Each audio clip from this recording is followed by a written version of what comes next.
आप सभी में उपस्थित दिव्य ऊर्जा को मेरा फिर से आत्मा प्रणाम।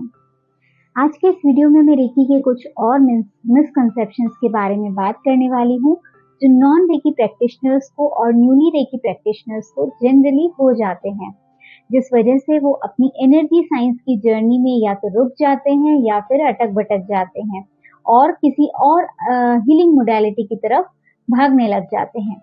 बट बिलीव मी, अगर आप ये मिसअंडरस्टैंडिंग क्लियर कर लेते हैं, रेकी कॉन्सेप्ट्स आपके अगर क्लियर हो जाते हैं, तो reiki is the best solution for all your problems, whether it is related to your health, your money, आपकी wealth, relationship, business and many more. So without wasting our time, let's start. Some of our new healers are very much confused about chakras name and their location. For instance, sacral chakra, hara chakra, sexual chakra या स्वादिष्ठान चक्रा, ये सभी एक ही चक्र के नाम हैं which is located below navel. वैसे ही third आई चक्रा, bro चक्रा, आज्ञा चक्रा, again these are the name of the same chakra. तो आपको बिल्कुल भी कंफ्यूज नहीं होना है, नाम में, कलर्स में या लोकेशन में बिल्कुल भी अटकना नहीं है। As I already said, Reiki is very intelligent. It knows where it is more needed. Only intentions are important. आप सिर्फ intentions दे, आपके चक्रास हील हो जाएंगे। और वैसे भी जैसे जैसे आपकी प्रैक्टिस होती जाएगी, ये चीजें ग्रेजुअली आपकी मेमोरी में आती जाएंगी और आप धीरे धीरे अपने आप मेंटल, फिजिकल और इमोशनल प्रॉब्लम्स को चक्रों के साथ में कोरिलेट करना स्टार्ट कर देंगे। So no need to worry, just be regular with your daily practice, that's it.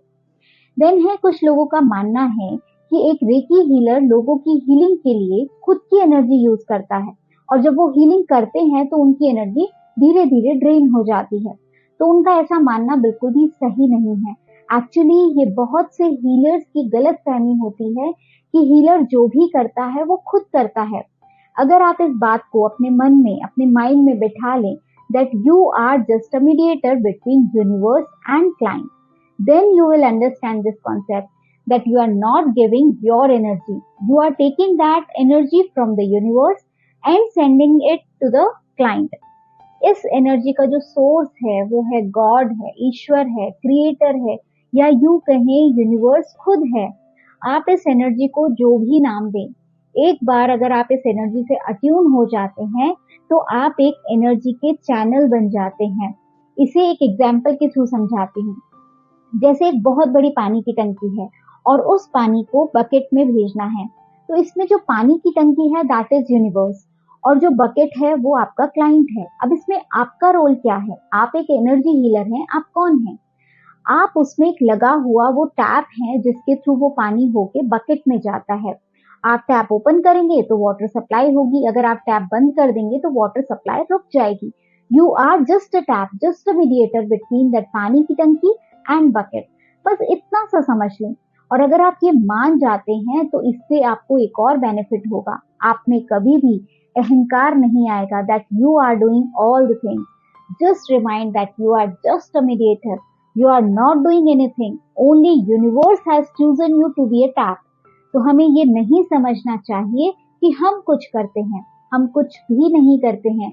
हम सिर्फ एक मीडिएटर हैं। करने वाली वो दिव्य परमपिता परमात्मा की ऊर्जा है, वो दिव्य शक्ति है, रेकी ऊर्जा है, या आप इसे कुछ भी नाम दें, कोई फर्क नहीं पड़ता। ठीक है।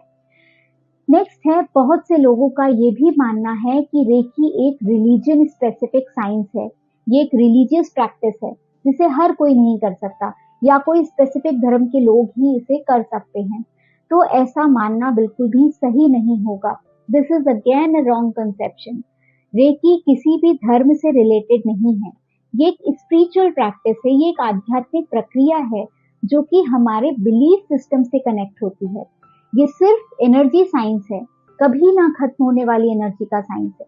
देखिए, एक बात पे गौर कीजिएगा, ये जो ऊर्जा है हर लिविंग और नॉन लिविंग बीइंग में है, एनिमल में है, ह्यूमन में है, सब जगह है, पूरे ब्रह्मांड में है, पूरे नेचर में है, आपके और मेरे बीच में है। हम जो सांस ले रहे हैं, जो दिखाई भी नहीं देती है, वहां भी यही ऊर्जा है।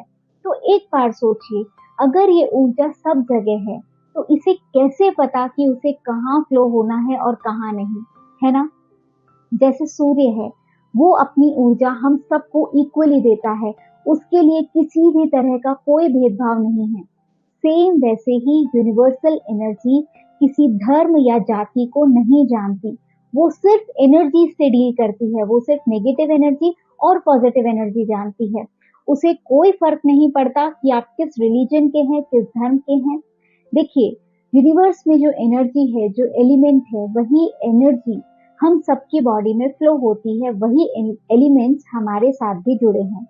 तो जब ये सब में एक ही एनर्जी है, then how it can be differentiate. ये धर्म, ये कास्ट, ये सब तो हमने क्रिएट किए हैं, ह्यूमन ने क्रिएट किए हैं। इन सब का एनर्जी साइंस से कोई भी कनेक्शन नहीं है। इन शॉर्ट, इसे कोई भी सीख सकता है और ये किसी को भी सेंड की जा सकती है, whether it is living being, animal, human और non living being like phone, your car, anything. आप इसे सभी को भेज सकते हैं। देन है, लोगों का मानना है कि सिर्फ पर्सन टू पर्सन ही रेकी इफेक्टिव होती है। डिस्टेंस में वो कैसे इफेक्ट हो सकती है, होती भी है या नहीं होती है, इसे कई लोग नहीं समझ पाते हैं। तो देखिए, रेकी जो है वो डिस्टेंस में वर्क करती है, उसके लिए पर्सन का सामने होना जरूरी नहीं है। जैसा मैंने आपको बताया, एक एनर्जी साइंस है ये। इसमें पर्सन टू पर्सन नहीं बल्कि एनर्जी टू एनर्जी बात की जाती है, और हमारे पूरे ब्रह्मांड में वही एनर्जी है जो वेव्स बनके हम सबके आसपास, आप में, मुझ में, वही वेव्स बनके वो एनर्जी घूमती रहती है। दैट मीन्स एनर्जी तो एक ही है, बट सबके कर्मों के अकॉर्डिंग, सोच के अकॉर्डिंग एनर्जी चेंज होती रहती है। तो जब हम डिस्टेंस में रेकी परफॉर्म करते हैं तो हम डायरेक्ट पर्सन को एनर्जी से कनेक्ट करते हैं, ठीक है। फिर वो चाहे कहीं भी दुनिया के किसी भी कोने में हो। जैसा मैंने आपको कहा, माँ, आपकी माँ आपके सामने नहीं है, बट फिर भी आपकी चेतना में है, आपके सबकॉन्शियस माइंड में आपकी माँ की इमेज आ जाती है। और जब हम ऐसा करते हैं तो हम कुछ सिंबल्स के थ्रू उनसे कनेक्ट हो पाते हैं और उन्हें हील कर पाते हैं। बस रेकी लेने वाले पर्सन का ये फेथ होना बहुत जरूरी है that someone is performing reiki on me and I have to be open to receive that energy. अगर reiki healer and healing taker understand this concept and sit with that mindset, Reiki will definitely work miraculously. So I hope मैं आपको कुछ और misconceptions clear कर पाई होंगी। अगर आप और कुछ भी जानना चाहते हैं या आपको कोई भी कंफ्यूजन है तो आप मुझे कमेंट में जरूर पूछें। I will definitely happy to answer you and I will try to answer you. तो मैं श्वेता जैन मिलती हूँ आपसे किसी और वीडियो में, किसी और टॉपिक के साथ में। Till then, stay happy and positive. Thank you so much.